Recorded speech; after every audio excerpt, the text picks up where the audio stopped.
اچھا، اب مسئلہ یہ ہے کہ کیا صرف اس کے کہنے کے اوپر جو ہے یہ انڈینز جو ہے وہ اپنا راستہ ترک کر دیں گے؟ ایسا نہیں ہے۔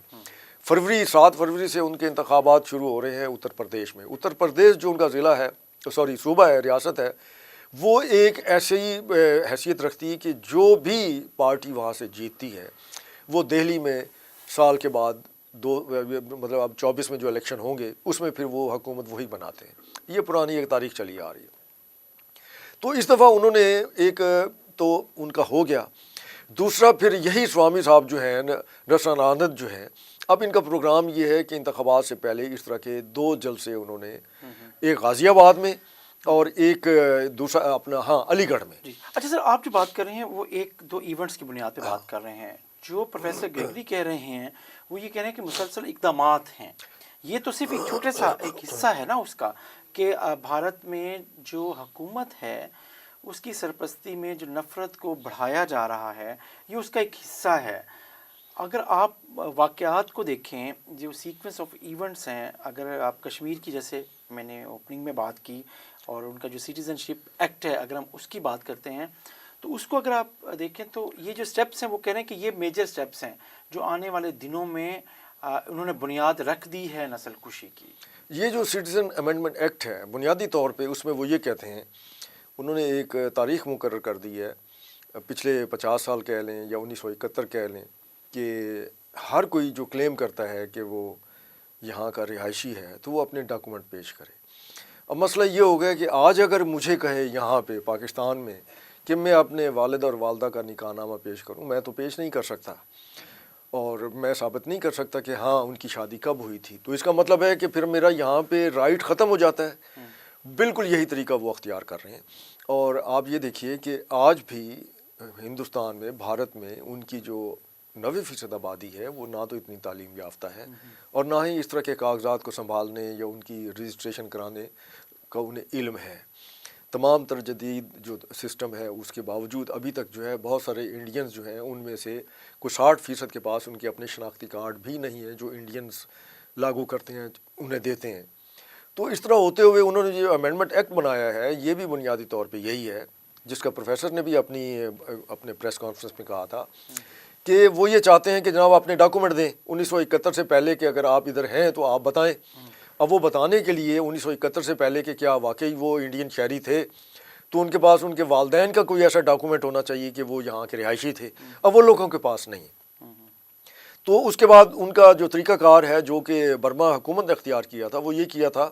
کہ انہوں نے اسی طریقے کے ایک سٹیزن ایکٹ بنایا تھا اور اس میں روہنگیا مسلمانوں کو غیر ملکی قرار دے دیا تھا، اور اس کے بعد ہی انہوں نے کہا تھا کہ یہ خود چلے جائیں۔ جب وہ کیسے چھاڑ سکتے تھے؟ وہ تو اپنی جائیدادیں، املاک، گھر بار، کاروبار چھوڑ کے نہیں جا سکتے تھے۔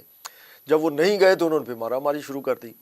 یہی طریقہ کار جو یہ ہے اس کو یہاں اختیار کرنا چاہ رہے ہیں اور یہ اس کو بتدریج آگے بڑھائیں گے۔ مطلب ہندو انتہا پسند جو ہیں، اب اس میں آپ یہ دیکھ لیجیے کہ نیکسٹ جو ان کا پروگرام ہے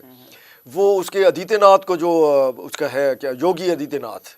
یو پی کا اس وقت جو وزیر اعلیٰ ہے،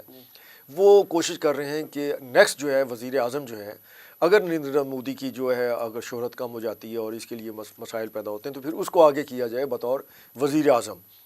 اگر وہ وزیر اعظم بنتا ہے تو وہ دنیا میں واحد پہلا وزیر اعظم ہوگا، وہ تلک لگا کے اور وہ جو ان کے وہ کھٹے رنگ کے کپڑے ہوتے ہیں اور مذہبی اور لباس جو ہوتا ہے اس کے ساتھ وہ پارلیمنٹ میں بھی آیا کرے گا اور دنیا میں جہاں بھی ہوگا وہ جائے گا۔ تو یہ ایک المیہ ہے، یہ نظر آ رہا ہے اور اس کے اوپر ہمارے اسلامی ممالک بھی خاموش ہیں۔ اگر وہ پروفیسر صاحب جو ہیں وہ اپنا جینوسائیڈ واچ والے امریکہ میں بیٹھ کے ایک چیز آبزرو کر رہے ہیں، دیکھ رہے ہیں، اسٹڈی کر رہے ہیں، تو کیا ہمارے جو مسلم بردرہڈ اور ہمارے جو اسلامی ممالک ہیں،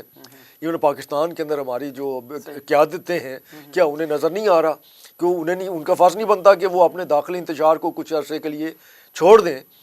اور جو انڈین مسلمان ہیں، کشمیر ہے، اس کے اوپر کم از کم اکٹھے ہو جائیں اور یک زبان ہو کر انڈیا کے اوپر پریشر ڈالیں کہ یہ سلسلہ بند کرے۔ جو آپ کے پروفیسر صاحب جو کہہ رہے ہیں وہ یہ بھی کر رہے ہیں کہ تقریباً 20 کروڑ سے زائد مسلمان ہیں جو پاکستان کی آبادی سے بھی وہ کہتے ہیں کہ زائد مسلمان تو خود انڈیا میں رہتے ہیں اور کئی صدیوں سے رہ رہے ہیں، اور لیکن جو آپ خطرہ ہمیں جو دکھایا جاتا ہے عام طور پہ جو بھارتی انتہا پسند رہنما ہیں وہ زیادہ تر پاکستان کو بھی ٹارگٹ کرتے ہیں کشمیر میں کشمیری مسلمانوں کو سپورٹ کرنے کی وجہ سے، لیکن جو پروفیسر گریگری بات کر رہے ہیں وہ یہ کہہ رہے ہیں کہ 71 سے کے وقت اور اس سے پہلے جو لوگ آسام میں جا کر آباد ہوئے تھے اور تو وہاں پر بھی آپ اس سٹیزن امینڈمنٹ ایکٹ جو ہے وہ اس کو حساب سے دیکھیں تو وہاں بھی 3 ملین سے زیادہ لوگ ہیں جو وہاں پہ مائیگرنٹ تھے اور چیزیں تھیں، آپ نے ان کو بھی خطرے میں ڈال دیا ہے یہ کہتے ہوئے۔ تو وہ کہہ رہے ہیں کہ ایک وقت کشمیر اور آسام اور بھارت کے دوسرے علاقوں میں سب سے زیادہ خطرہ ہے کہ یہاں پہ یہ نسل کشی کے واقعات ہو سکتے ہیں۔ دیکھیے اس کا سب سے بڑی جو بنیادی وجہ ہے وہ تو زمانے میں جو سیکولر جماعت اپنے آپ کو کہتی تھی، نام نہاد سیکولر جماعت، جو انڈین نیشنل کانگریس تھی، اندرا گاندھی، انہوں نے اور ان کی خفیہ ایجنسی را نے تقریباً کوئی 30 35 40 بلکہ اس وقت کے میڈیا کے مطابق تو 71 لاکھ جو مشرقی پاکستان سے بنگالی تھے ان میں ہندو بھی شامل تھے، ان کو وہاں سے سازشوں کے ذریعے جا کے آباد کیا تھا آسام کے اندر، ناگالینڈ کے اندر، ان ریاستوں میں جو ان کی 7 سسٹرز کہلاتی ہیں، شمال ان کی مشرقی ریاستیں، اور کچھ جو ہیں ان کو آباد کیا تھا مغربی بنگال میں۔ اچھا، دنیا کو یہ بتایا انہوں نے کہ جناب یہ دیکھیں یہ اتنا بوجھ ہم پہ آ گیا لہٰذا ہم مجبور ہیں مسلح مداخلت کرنے پہ۔ وہ انہوں نے سازش کی، مشرقی پاکستان بنگلہ دیش بن گیا، لیکن اب وہ بھول گئے ہیں۔ وہاں آسام میں ایک پروٹیسٹ جاری ہے، وہ کہتے ہیں کہ انہیں نکالیں یہاں سے، یہ غیر ملکی ہیں۔ پھر یہ بی جے پی جو ہے یہ واحد جماعت ہے جنہوں نے نرسمہا راؤ کے زمانے میں اور اس دور میں انہوں نے باقاعدہ، واجپئی نے بھی اس کو انڈوز کیا، وہ پریشر تھا آسام کے لوگوں کا کہ یہ غیر ملکی آپ نے ادھر آ کے بات کی ہیں، ان کو نکالیں۔ تو وہ ایک سیاسی نعرہ بن چکا ہے کہ یہ جو مسلمان ہندو نہیں، اس میں ہندو مشرقی پاکستان سے تعلق رکھنے والے نہیں، اس میں جو مسلمان ہیں بنگلہ دیش، ہاں ان کو ٹارگٹ کیا گیا۔ اور آپ خود سوچئے کہ کہاں 1971 اور کہاں کتنا عرصہ ہو گیا، اس عرصے میں ان کی تیسری نسل آ چکی ہے، اور ان کی اس وقت ان کی جو تعداد ہے 3 کروڑ سے زیادہ بڑھ چکی ہے۔ اگر آپ کو یاد ہو تو 2 سال پہلے انہوں نے آسام میں بہت بڑا ایک قتل عام بھی شروع کیا تھا اور بڑا رولا مچا پا۔ اس زمانے میں ہمارے وزیر اعظم پاکستان عمران خان نے بھی پروٹیسٹ کیا تھا کہ یہ دیکھ لیجیے کہ یہ 20 لاکھ مسلمانوں کو ان کا ارادہ ہے کہ فوری طور پہ یہاں سے بے گھر کیے جائے، قتل کیا جائے۔ پھر لاسٹ ایئر آپ نے دیکھا ہوگا وہاں پہ باقاعدہ، جس کی ایک تصویر بڑی اپنا سوشل میڈیا پر بھی وائرل ہوتی ہے پوری دنیا میں، کہ ان کا ایک صحافی جو ہے سوری جی، ایک مردہ مرے ہوئے جس کو انڈین آرمی نے گولی مار دی تھی اور اس کے اوپر گولیوں کو بچھاڑ کر دی تھی، وہ فوٹوگرافر بھاگتا ہوا آ رہا تھا اور وہ اس کے پیچھے ڈنڈا لے کے آ رہا تھا،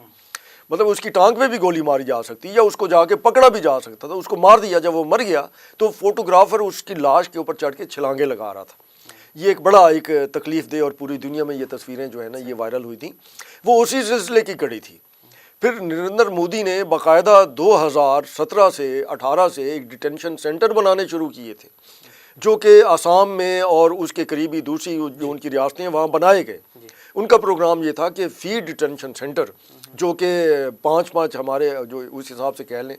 کہ 500 ایکڑ کے اوپر محیط تھے، قید خانے تھے، جس کی دیواریں جو ہے وہ 20 فٹ بلند بنائی گئی تھیں، اس کی ویڈیو بھی دکھائی گئی، سارا کچھ ہوا کہ وہ ان کے اندر ان کو قید رکھیں گے۔ جو فیملیز ہوں گی ان کو اکٹھا اسی طریقے سے رکھیں گے، وہ باہر نہیں نکل سکیں گے۔ یہ باقاعدہ اس کے لیے انہوں نے بہت سارے لوگوں کو وہاں ڈال بھی دیا ہے۔ ہم میں سے کیا انڈین میڈیا جو ہے انہوں نے بھی کبھی اس کو کھوجنے کی کوشش نہیں کی کہ جن لوگوں کو ان ڈیٹینشن سینٹرز میں ڈالا گیا ہے اس وقت وہ کس حالت میں ہیں، اندر ان کے ساتھ کیا ہو رہا ہے۔ ٹھیک ہے جی، اور یہ وہ چیزیں ہیں جس کے اوپر ہمیں سب کو پروٹیسٹ کرنا چاہیے، اور اسی کا سلسلہ جو ہے وہ پھر نظر آتا ہے آپ کو سینٹرل انڈیا میں بھی، دہلی میں بھی، باقی ریاستوں میں بھی، اور خاص طور پہ مقبوضہ کشمیر میں۔ مقبوضہ کشمیر میں بھی وہ جو قتل و غارت گری وہاں کرتے ہیں یا انڈیا میں مسلمانوں کو۔ اچھا، آپ جو یہ پروفیسر نے بھی بات کی ہے 20 کروڑ مسلمانوں کی، یہ 20 کروڑ جو ہے 2011 کے سینسس کے ہیں، ان کے 2021 کے سینسس کو ابھی تک پبلش نہیں کیا گیا کہ اس وقت مسلمانوں کی تعداد زیادہ ہے، جس میں مسلمان ہمیشہ وہ شکایت رہی ہے کہ ہماری تعداد ہی ہمیشہ جو ہے 40-50% کم ظاہر کرتے ہیں تاکہ ہمارے لیے وہ وسائل تاکہ نہ دے سکیں۔ تو یہ صورتحال بہرحال خطرناک ہے، اور اگر ہم پاکستان میں بیٹھ کے اگر چاہیں بھی تو وہاں جو کچھ مسلمانوں کے ساتھ ہو رہا ہے اس سے اپنے آپ کو محفوظ نہیں رکھ سکتے۔ کیا کرنا چاہیے؟ ہمیں احتجاج کرنا ہے، ہمیں اس کے اوپر احتجاج کرنا چاہیے۔ اب یہ دیکھیے کہ یہ پروفیسر گیگری کی لیکن ہمارے صدر مملکت عارف علوی صاحب نے ٹویٹ کیا ہے جی جس وقت ان کا اس وقت جس وقت انہوں نے پریس کانفرنس کی اور وہ اپنا ان کی جو آفیشیل ویب سائٹ ہے پروفیسر گیگری کی انہوں نے اپنا یہ جینوسائیڈ واچ پہ وہ ڈالی تو اس کے اوپر سب سے پہلے مسلم دنیا میں یا دنیا میں جو ٹویٹ تھا اس کے اوپر رد عمل تھا پریزیڈنٹ آف پاکستان نے دیا اور وارن کیا کہ خدا را یہ دیکھیں یہ کیا آنکھیں کھولیں کیا ہونے والا ہے جی کیا ہونے والا ہے لیکن ہاں لیکن ہم اپنے داخلی مسائل میں اتنے الجھے ہوئے ہیں کہ ہمیں ہوش ہی نہیں ہے کہ ہمارے بالکل ساتھ لیکن صدر مملکت نے پاکستان کے اندر کے ساتھ ساتھ انہوں نے تو بیرونی دنیا کو بھی سب کو کیا انہوں نے سب کو جی بتا رہے ہیں سب کو بتایا سب کو بتایا اب لیکن حیرانی کی بات یہ ہے کہ ہمارے جتنے عرب ممالک ہیں انہوں نے اپنے جو کاروباری مقاصد ہیں یا مفادات ہیں وہ ان کے اوپر اتنے حاوی ہو چکے ہیں انڈیا کے ساتھ کہ اس کے لیے انہیں مسلمانوں کی جو وہاں پہ شناخت ہے کہ وہ مارتے ہیں مرتے ہیں اس کو انہیں کبھی کوئی پرواہ نہیں رہی بابری مسجد شہید ہوئی ہمارے کسی اسلامی ملک نے اس کے اوپر پروٹیسٹ نہیں کیا کبھی کسی نے کوئی بات نہیں کی ایون یہ جو گجرات میں جو کچھ ہوا 2002 پہ مسلمانوں کا قتل عام ہوا اس کے اوپر ہمارے کسی مسلمان ملک نے اپنا رد عمل نہیں دیا یہ جو ایک یہ اگنورنس ہے کہ ہم ایک خطے میں اور اس کے مسلمانوں کو ہم اس طریقے سے اگنور کر رہے ہیں تو وہ سلسلہ آہستہ آہستہ ہمارے اس میں بھی آ گیا آپ یہ دیکھیے کہ ہمارا جو نیشنل میڈیا ہے ان کے ٹیلی ویژن چینل ہیں جو پرائیویٹ چینل ہیں کبھی کسی نے اس کو موضوع نہیں بنایا ان کے لیے موضوعات جو ہیں وہ ہمیشہ داخلی سیاست اور مایوسی پھیلانے تک محدود رہے ہیں مطلب ان کا پروگرام چلی آپ 1 گھنٹے کا پروگرام کرتے ہیں چلو ہفتے میں ہی ایک پروگرام رکھ دیں کہ جس میں بتائیں کہ بھائی انڈیا میں کیا ہو رہا ہے تاکہ پوری دنیا میں دیکھا جاتا ہے کہ رایامہ جو ہے بنے اور ہر جگہ پہ جو ہے وہ اس کو باقاعدہ دکھایا جانا چاہیے ایسا وہ کیا جا رہا ہے چیزیں ہو رہا ہے جی ایسا بالکل ہو رہا ہے اچھا اس میں آپ انٹرنیشنل کمیونٹی کو کس انداز میں پاکستان اس کو آئیڈینٹیفائی کر سکتا ہے اس کو لوگوں کو آگاہ کر سکتا ہے کہ کیا خطرہ ہے اگرچہ وہ خود بھی کر رہے ہیں لیکن عالمی برادری کو کیسے پاکستان اعتماد میں لے سکتا ہے دیکھیے جی اگر پاکستان کی کوشش کے باوجود عالمی ہماری رائے عامہ اس کے اپنا اس طرف نہیں دیکھتی یا اس کے اوپر کوئی پروٹیسٹ نہیں کرتی تو پھر اس کا مطلب ہے کہ وہ جو پروفیسر صاحب نے اپنا ہے ایک وارن کیا ہے انتباہ کیا ہے وہ پھر سچ ثابت ہوگا اس کی وجہ یہ ہے کہ جس وقت ہر دیوار میں انہوں نے یہ مسلمانوں کو قتل کرنے کا اس طریقے سے دھمکی دی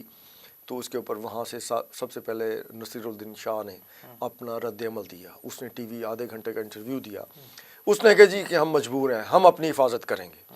ہمیں کیونکہ وہ بھی سمجھتے ہیں کہ باہر سے شاید ہم مسلمانوں کو مدد کرنے کوئی نہیں آئے گا ٹھیک ہے تو انہوں نے کہا جی ہم بھی اتنے گئے ہم نے چوڑیاں نہیں پہن رکھی ہم ان کا مقابلہ کریں گے اور اگر وہ مقابلہ کرنے پہ آ جاتے ہیں تو پھر خانہ جنگی بنتی ہے نا اور انڈیا کے اندر اگر خانہ جنگی بنتی ہے تو آپ یقین کیجئے کہ ایک اس میں صرف انڈیا متاثر نہیں ہوگا انڈیا کو تمام ہمسایہ ممالک جو ہیں اس سے متاثر ہوں گے اس کی وجہ یہ ہے کہ وہاں پہ خانہ جنگی دنیا بھی متاثر ہوگی نا اس کی وجہ یہ ہے کہ اکانومی ہے نا کنزیومر آپ کا ورلڈ ہے چیزیں دیکھیے وہ کلیم کرتے ہیں کہ ہم 1 ارب اور 40 کروڑ کی آبادی ہیں تو یہ اگر آپ غور کریں تو اتنی بڑی آبادی اگر وہ ڈسٹرب ہو جائے گی اور پوری دنیا کے ان کے ساتھ کاروباری جو ہے مفادات ہیں اور خاص طور پہ اربوں نے اب بہت پیسہ وہاں انویسٹ کر رکھا ہے تو جس وقت ان کا پیسہ ڈوبے گا تو وہ کیا خاموش رہیں گے کیا ان کو سمجھ نہیں آئے گی پھر یا وہ انتظار کر رہے ہیں کہ ہاں یہ ہمارا یہ بربادی پیسے کی ہو مسلمان مرتے ہیں مرتے رہیں تو پھر وہ اٹھیں گے مطلب یہ ایک الارمنگ ہے بہرحال ہمیں اس کے اوپر آواز اٹھاتے رہنا چاہیے اور ایک اور چیز دوسرا یہ ہے کہ ہمارے جو اس وقت اپوزیشن ہے ان کو بھی چاہیے کہ اس چیز کو وہ قومی اسمبلی میں باقاعدہ ایک قرارداد کے طور پہ پیش کریں اور حکومت کو بھی مجبور کریں کہ انڈین مسلمانوں کے خلاف یکجہتی کے لیے ایک پیغام دیا جائے پوری دنیا کو کہ ہمارا جو ساتھ ہمسایہ ملک ہے ہم اس سے لا تعلق نہیں رہ سکتے مسلمانوں پہ قتل عام اگر اس طریقے سے ہوتا ہے پھر دوسرا یہ ہے کہ وہاں پر مسلمانوں کے اوپر ظلم بھی اس لیے کیا جاتا ہے کہ پاکستان کو پرووک کیا جائے پاکستان کو تکلیف پہنچوائی جائے کیونکہ صاف ذرا بہت سارے خاندان ایسے ہیں جو ادھر بھی رہ رہے ہیں ادھر بھی آباد ہیں تو آپ اس سے لا تعلق کیسے رہ سکتے ہیں بہت شکریہ خالد بیگ صاحب آپ نے ہمیں جوائن کیا اور بھارت میں مسلمانوں کی نسل کشی کا جو خطرہ ہے جس کو امریکی ادارہ خود ہے جینوسائیڈ واچ وہ یہ وارن کر رہا ہے اور اس کے اوپر بات کی انٹرنیشنل جو ادارے ہیں خاص طور پہ اقوام متحدہ اور اسلامی ممالک کی جو تنظیم ہے OIC، ان دونوں کو اس پہ توجہ دینے کی ضرورت ہے. یہ وارننگ کو سمجھا جائے کہ یہ ایک عمل ہے، یہ واقعہ نہیں ہے، اور اس عمل کا جو پروسیس اس وقت جاری ہے اس پروسیس کو کس انداز میں یہیں پہ کیسے روکا جا سکتا ہے، اس پہ پوری دنیا کو کوشش کرنی ہے، اور خاص طور پہ پاکستان اور پاکستان کے اندر جو ایک اتفاق رائے بھی ہے کہ جو بھارتی مسلمان جس خطرے سے دوچار ہیں انہیں اس سے بچایا جا سکے. اس کے ساتھ ہی ناظرین اپنے میزبان جمشید رضوانی کو اجازت دیجیے. اللہ حافظ.